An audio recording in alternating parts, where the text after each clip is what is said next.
Info paket isen-isen omah. Paket isan-isan omah 12 juta oleh 7, Mas. Kuwi engko tobos, blongkang barang kuwi. Lho Kang apa to bos apa iki lho. Jane nomor 1 kayu jati oleh meja TV lho Mas. Nah iki kena gada pancen ya to. Nomor 2 iki kursi tamu nggih sugodayu Mas. Gopi karo grokok ngene menahe Ge gopi gayeng ta to ki. Nomor 3 nggon kamar Mas. Iki bahane ya wis pulpen mendit-mendit koyo ngene iki. Iki wis bergaransi 15 tahun. Ya to. Nomor 4 oleh nggon klambi, ya to. Lemari 2 pintu. Nah, nomor 5 niki meja rias, ge macak bojomu ben mundak mentres-mentres. Nah, nomor 5 niki, Mas.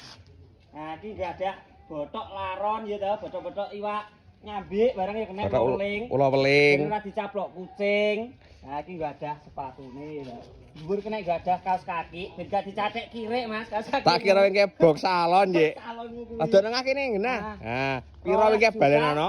12 juta ya, Mas. 12 juta e. Heeh, wis teko omahmu. Sakmene bane iki. Sampe bane iki. Cara mlingi piye wong aku kira Jawa, wong Kawak. Cara mlingi ngisore bio profil wis lengkap to. Weret-weret Berarti meling paket isen-isen omah sing komplit 12 juta lebih 7 ngono. Iya. Iya.